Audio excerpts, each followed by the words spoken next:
Good morning mother. Yes Matilda, good morning. സുധീഷിനെ അനുവിനെ വിളിച്ചുകൊണ്ട് പോകാൻ അവരുടെ ഡാഡി വന്നിട്ടുണ്ട്. Mister Vijayabhaskar.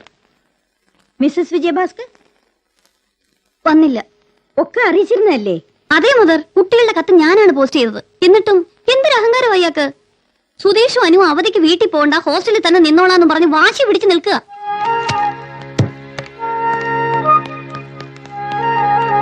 Mister Vijayabhaskar. Good morning mother. Where is your wife? Where is your wife? ഭാര്യ എവിടെയെന്ന്? കുട്ടികൾ എഴുതിയിരുന്നതല്ലേ ഇപ്രാവശ്യം വിളിച്ചോണ്ട് പോവാൻ അവരുടെ മമ്മിയും കൂട്ടിക്കൊണ്ടുവരണമെന്ന്? കുട്ടികളൊന്നും എഴുതിയില്ല. ഓ മൈ ഗോഡ്, നിങ്ങൾക്ക് കളവ് പറയാനും അറിയാം അല്ലേ മിസ്റ്റർ വിജയഭാസ്കർ? കുട്ടികൾ എഴുതിയില്ല, മുതിർന്നവരാരോ എഴുതി കൊടുത്തതാണ്. അത് തന്നെയാ ഞാനും ഉദ്ദേശിച്ചത്. മിസ് മെറ്റിൽഡയാണ് എഴുതിയത്, കുട്ടികൾ പറഞ്ഞിട്ട് അല്ലേ മെറ്റി? അതെ അതെ. കത്തണ്ടയിലുണ്ട്. God bless you daddy. 16-ാം തീയതി വെക്കേഷൻ തുടങ്ങിയാണ്. കൂട്ടിക്കൊണ്ടുപോകാൻ ഡാഡി വരണം. വരുമ്പോൾ മമ്മിയെയും കൊണ്ടുവരണം. എന്നാലേ ഞങ്ങൾ വരൂ, അല്ലെങ്കിൽ വരില്ല തീർച്ച. വീട്ടിൽ അച്ഛമ്മയ്ക്കും ശിവരാമേട്ടനും സുമതിയക്കനും ലവ് ബേഡ്സിനും സുഖമല്ലേ? സുധിയൊപ്പ്, അനുമോളപ്പ്. എന്നിട്ട് എന്റെ ഭാര്യയെ കൂട്ടിട്ട് വന്നില്ല? ഞാൻ ശ്രമിച്ചതാണ്, പക്ഷെ അവൾ വന്നില്ല. ഇത് നിങ്ങൾ എപ്പോഴും പറയുന്ന എക്സ്ക്യൂസ് ആണ് മിസ്റ്റർ വിജയഭാസ്കർ. ഇത് എത്ര കാലമാ ഒരു അച്ഛനും അമ്മയും പിണങ്ങിയിരിക്കുക? കുട്ടികൾക്ക് ആഗ്രഹം ഉണ്ടാവില്ലേ അവരുടെ അച്ഛനും അമ്മയും ഒരുമിച്ച് കാണണമെന്ന്? മറ്റു കുട്ടികൾ അവരുടെ അമ്മയെ പറ്റി പറയുമ്പോ ഈ കുട്ടികൾക്ക് ദുഃഖമുണ്ടാവില്ലേ? ആ ദുഃഖം അധ്യാപകരായ ഞങ്ങൾ മനസ്സിലാക്കണ്ടേ? മിസ്റ്റർ വിജയഭാസ്കർ, വിദ്യാഭ്യാസം എന്ന് പറയുന്നത് ഈ സ്കൂൾ ഘട്ടത്തിൽ മാത്രം ഒതുങ്ങി നിൽക്കുന്നില്ല. അത് വിശാലമാണ്, വിസ്തൃതമാണ് അല്ലേ മെറ്റിൽഡ? കറക്റ്റ് മദർ, അത് വളരെ വിശാലമാണ്. പക്ഷേ വീട്ടിൽ നിന്ന് കിട്ടുന്ന വിദ്യാഭ്യാസമാണ് യഥാർത്ഥ വിദ്യാഭ്യാസം. അത് പകർന്നു കൊടുക്കാൻ ഏറ്റവും പറ്റിയ വ്യക്തി ആരാണെന്ന് പറഞ്ഞു കൊടുക്കും മെറ്റിൽഡ. അമ്മ. അമ്മ മാത്രമല്ല, അച്ഛനും അമ്മയും ചേർന്ന് ഒരുമിച്ച് മക്കൾക്ക് വിദ്യാഭ്യാസം പകർന്നു കൊടുക്കുന്നു. അവരുമായി കളിക്കുന്നു, ചിരിക്കുന്നു, തമാശകൾ ഉല്ലസിക്കുന്നു, ആനന്ദിക്കുന്നു. സിനിമയാണെന്ന് തോന്നുന്നു. സ്വർഗം. എന്താ പറഞ്ഞത്? സ്വർഗം എന്ന് വെച്ചാ ദൈവവചനം. അതായത് വിവാഹം സ്വർഗത്തിൽ നടക്കുന്നു. പക്ഷേ എന്റെ വിവാഹം നരകത്തിലാണ് മദർ നടന്നത്. അതുകൊണ്ട് തന്നെ വിവാഹമോചനത്തിന്റെ വക്കിൽ നിൽക്കുമ്പോൾ ഞാൻ സ്വർഗത്തിലാവും. ഇപ്പോൾ ഞാൻ സ്വർഗസ്ഥനായ ഒരു ഭർത്താവാണ്. മറ്റൊരർത്ഥത്തിൽ പറഞ്ഞാൽ സ്വർഗസ്ഥനായ പിതാവ്. മദർ ഇപ്പൊ പറഞ്ഞില്ലേ, അച്ഛനും അമ്മയും കുട്ടികളുമായി ചിരിക്കുന്നു, കളിക്കുന്നു, ഉല്ലസിക്കുന്നു എന്നൊക്കെ. ഇതൊക്കെ ഞാൻ മാത്രം മനസ്സിലാക്കിയാ പോരല്ലോ. 10 മാസം ചുമന്നു പറ്റ അമ്മയും മനസ്സിലാക്കണമല്ലോ. മനസ്സിലാക്കാൻ അവർക്ക് പറ്റില്ല. എന്തുകൊണ്ട് പറ്റില്ല? മനസ്സിലാക്കണമെങ്കിൽ മാതൃത്വം വേണം. എന്താണ് ഈ മാതൃത്വം? പറ, എന്താണ് ഈ മാതൃത്വം? കുന്തി. കുന്തിയോ? അതെ, കുന്തി. 1000 കോടി നാവുകൾ 100,000 കോടി വട്ടം പറഞ്ഞ നാമം കുന്തി. സത്യവതിയായ കുന്തി, യാഥാർത്ഥ്യത്തിന്റെ യാഥാർത്ഥ്യമായ കുന്തി. നിങ്ങൾ എന്താ മിസ്റ്റർ വിജയഭാസ്കർ കുന്തി കുന്തി എന്ന് പറഞ്ഞുകൊണ്ടിരിക്കുന്നത്? അത് എത്ര വട്ടം പറഞ്ഞാലും മതി വരില്ല മദർ. കൗരവ പാണ്ഡവ കുമാരന്മാർ ആയുധപ്രാവീണ്യം തെളിയിക്കാൻ ദ്രോണ ഭീഷ്മാദികളുടെ മുമ്പിൽ അണിനിരന്നപ്പോൾ കുണ്ടലങ്ങളും കവചവുമായി തേജസ്വിയായ കർണൻ അവരുടെ മുന്നിലേക്ക് കടന്നു വന്നു. സൂര്യപ്രകാശത്തേക്കാൾ പ്രകാശിയായ കർണൻ തന്റെ പുത്രനാണെന്ന് മനസ്സിലാക്കിയ കുന്തിയുടെ മുലയിൽ നിന്നും ചുരന്ന പാലുണ്ടല്ലോ, ആ ഓരോ തുള്ളി പാലിനും കുടികൊണ്ടിരുന്നു മാതൃത്വം. മാതൃത്വം പോട്ടെ, എന്താണ് ഈ പാതിവൃത്യം? ഏബ്രഹാമിന്റെ കുഞ്ഞുങ്ങളെ ഗർഭം ധരിക്കാൻ തന്റെ വയറിന് ഭാഗ്യമില്ല എന്ന് മനസ്സിലാക്കിയ സ്നേഹവതിയായ സാറ ഒരു സർവന്റ് ലേഡിയെ സ്വന്തം ഭർത്താവിന്റെ കിടക്കറയിലേ. കുട്ടികളെ ഇദ്ദേഹത്തിന്റെ കൂടെ പറഞ്ഞയക്കൂ. ഇല്ല മദർ, ഞാൻ മുഴുവൻ പറഞ്ഞു തീർന്നിട്ടില്ല, ഇനി കുറച്ചുകൂടെ ഉള്ളൂ. കുട്ടികളെ അയക്കൂ മെറ്റിൽഡ. അയ്യോ, യെസ് മദർ.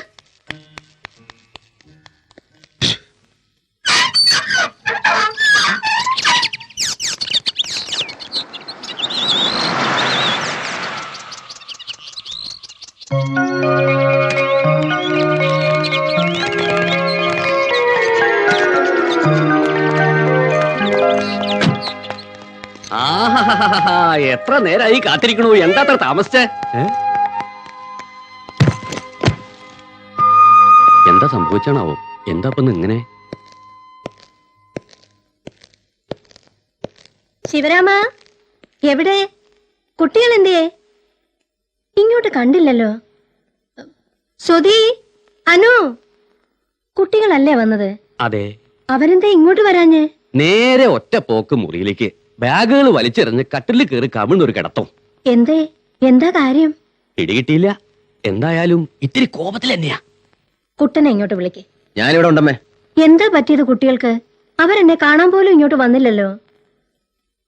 എന്താ കാര്യം കുട്ടാ? ടീച്ചർമാർ കുട്ടികളെ പഠിപ്പിച്ചാ പോരെ, അവരെന്തിനാ മറ്റുള്ള കാര്യങ്ങൾ ഇടപെടുന്നത്? കുട്ടികളുടെതാണെന്ന് പറഞ്ഞൊരു കത്തെഴുതി വിട്ടിരിക്കുന്നു ഇങ്ങോട്ട്. അമ്മ കണ്ടതാണല്ലോ അത്. ഞാൻ എന്താ ശ്രമിക്കാന്നിട്ടാണോ? കുര്യാക്കോസിനെ കൊണ്ട് കത്തിന്റെ കോപ്പി എടുപ്പിച്ച് ബാംഗ്ലൂർക്ക് അവൾക്ക് അയച്ചു കൊടുത്തതല്ലേ? എന്നിട്ട് അവൾ അനങ്ങിയില്ലല്ലോ. ഇഷ്ടമില്ലാത്തവരെ പിടിച്ചു വലിച്ച് ഇങ്ങോട്ട് കൊണ്ടുവരാനൊന്നും എന്നെ കിട്ടില്ല. വേണമെങ്കിൽ വന്നോട്ടെ, കുട്ടികളെ കണ്ടോട്ടെ, എനിക്ക് യാതൊരു വിരോധവുമില്ല. പക്ഷേ ഞാൻ അങ്ങോട്ട് പോവില്ല, അതുറപ്പാ. എന്ത് പാടുപെട്ടെന്നോ അവിടെ നിന്ന് ഇറക്കിക്കൊണ്ടുവരാൻ. കാറിൽ വെച്ചൊരു 100 ചോദ്യം ഞാൻ ചോദിച്ചു. വാതുറന്നൊരു അക്ഷരം മിണ്ടണ്ടേ? എന്തിനാ അവരെന്നെ ഇങ്ങനെ? മതി കുട്ട, കുറെ കഴിയുമ്പോ അവര് ശരിയായിക്കൊള്ളും. ശിവരാമ, ഇത് അവർക്ക് കൊണ്ട് കൊടുത്തിട്ട് കുടിക്കാൻ പറ. എന്നിട്ട് എന്നോട് പിണക്കൊന്നുമില്ലെങ്കിൽ എത്രയും പെട്ടെന്ന് ഇങ്ങോട്ട് വരാൻ പറ. ഞാനൊന്ന് കാണട്ടെ. കുട്ട, ഇതൊക്കെ ഇനി എത്ര കാലത്തേക്കാ കുട്ട? കുട്ടികൾ മുതിർന്നു വരികയല്ലേ? അയ്യോ, ഒരു തുള്ളില്ലാതെ ഒക്കെ തട്ടിക്കളഞ്ഞല്ലോ. എന്ത് പണിയായി കാണിച്ചേ? ഒന്ന് നിർബന്ധിച്ചു നോക്കിയതാ, അപ്പൊ ഒറ്റ തട്ട്. എന്താ ശിവരാമ അവിടെ? പാല് കൊടുത്തപ്പോഴേ മമ്മി ഈ വീട്ടിൽ വരാതെ ഒരു വക കഴിക്കില്ല എന്ന് പറഞ്ഞ ഒറ്റ തട്ട്. ഓഹോ, അങ്ങനെ പറഞ്ഞു. പറഞ്ഞോ സുധി? പറഞ്ഞു. ഓഹോ, അനുവോ? ഞാനും പറഞ്ഞു. അപ്പൊ ശരി, ശരിയാവണ്ട.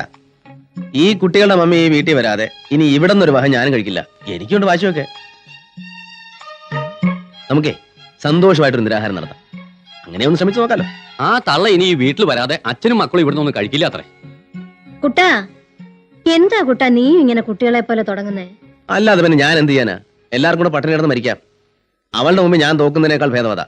ഒക്കെ നീ തുടങ്ങി വെച്ചത് തന്നെയാ. നീ തന്നെ പരിഹാരം കാണണം. കുട്ടികൾ പട്ടിണി കിടന്ന എനിക്കത് സഹിക്കില്ല. പിന്നെ ഞാൻ എന്ത് ചെയ്യണം അമ്മേ? പോയി കാലിൽ വീഴണോ?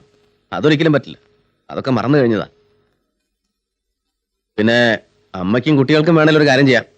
ഈ നടന്നതൊക്കെ ആളെ അയച്ച അവളെ ഒന്ന് അറിയിക്കാം. അതിനപ്പുറത്തേക്ക് എനിക്കൊന്നും വയ്യ. ശിവരാമേട്ടാ, ആരെയാ ഒന്ന് അയക്കാം? കുര്യാക്കോസിനെ അയക്കാം. അവൻ അതിനൊക്കെ പറ്റിയ ആള്. കുട്ടനെന്ത് കേട്ടാ അവൻ പേടിച്ച് മൂത്രമൊഴിക്കും. കുര്യാക്കോസ് ഇപ്പൊ എവിടെ കാണും? പണ്ടു മുന്നോർ കടം കൊണ്ടു കുട്ടിയതു വിട്ടുവാനായി ആണ്ടവൻ നീ മകനായി പിറന്നു പുത്ര. കുര്യാക്കോസേ, ഞാൻ ഒരുങ്ങാണ് അമ്മച്ചി. കൊച്ചുകുട്ടി ചായ, നമ്മള് വൈകിയൊന്നുമില്ലല്ലോ. ഇല്ല, നേരമുണ്ട്. എന്നാലും നല്ലൊരു കാര്യത്തിൽ ഇറങ്ങിത്തിരിക്കുമ്പോ കുറച്ച് നേരത്തെ ആയാലും കുഴപ്പമൊന്നുമില്ലല്ലോ. അതുവാ, കാര്യങ്ങളൊക്കെ വിശദമായി അവരോട് പറഞ്ഞിട്ടുണ്ടല്ലോ. ഒക്കെ പറഞ്ഞിട്ടുണ്ട്. ഇനിയിപ്പോ ഒരു ചടങ്ങിന് കുര്യാക്കോസ് അവിടെ പിന്നെ പോവുക, ആ പെണ്ണിനെ ഒന്ന് കാണുക, അത്രേ വേണ്ടൂ. പ്രായം എനിക്കിത്തിരി കൂടുതലാണെന്നുള്ള കാര്യം അതിലവർക്ക് സന്തോഷമേ ഉള്ളൂ. പെണ്ണും BEd പാസ്സായിട്ട് ഇപ്പോ 10-15 വർഷമല്ലേ ആയിട്ടുള്ളൂ. കല്യാണം വേണ്ടാന്ന് പറഞ്ഞു നിൽക്കുകയായിരുന്നു. ആ അമ്മച്ചിയുടെ നിർബന്ധം കൂടിയപ്പോ അതും പറഞ്ഞിട്ടുണ്ട്. വിവരങ്ങളെല്ലാം അറിഞ്ഞപ്പോ പെണ്ണിന്റെ വീട്ടുകാർക്ക് കുര്യാക്കോസിനെ കുറിച്ച് വലിയ ഹൈ ഒപ്പീനിയനാ. ആ കയ്യൊന്ന് നോക്കി. എന്നാ നമുക്കിത് താമസിക്കണ്ട. വാ വാ, ഇറങ്ങാം. ഇറങ്ങാം. കുര്യാക്കോസേ, ഞാൻ ഇറങ്ങാം അമ്മച്ചി.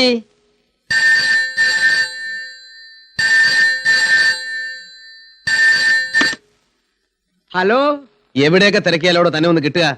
താനിന്നെന്താ ഓഫീസിൽ പോഞ്ഞേ? അതെ, ഞാനിപ്പോ ഒരു അത്യാവശ്യമായിട്ട് താനൊന്ന് ഇങ്ങോട്ട് വാ.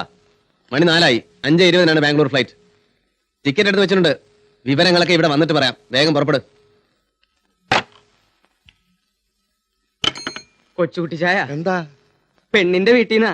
പെണ്ണ് കാണാനായി ഇവിടുന്ന് ആരും അങ്ങോട്ട് ചെല്ലണ്ടാന്ന്. അവർക്ക് ഇഷ്ടല്ലാന്ന്. എന്താ അങ്ങനെ? അതെങ്ങനെ എനിക്കറിയാം? ഏഷണിക്കാരാ.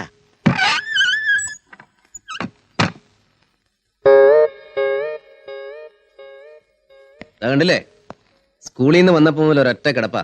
അമ്മയുടെ മുറി പോലും പോയിട്ടില്ല. തള്ള വരാതെ അവിടെ നിന്ന് അനങ്ങില്ല, ഒന്നും കഴിക്കില്ല എന്നാണ് നിർബന്ധം. താൻ ബാംഗ്ലൂർ വരെ പോയി അവളെ കാര്യങ്ങളൊക്കെ ഒന്ന് പറഞ്ഞ് മനസ്സിലാക്കും. മനസ്സിന്റെ വരട്ടെ.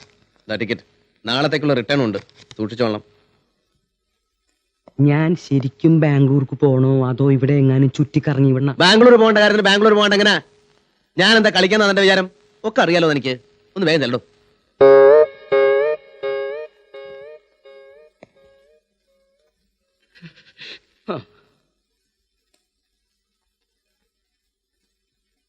ഇങ്ങനെ പട്ടിണി കിടന്നോണ്ടൊന്നും പ്രശ്നം തീരില്ല.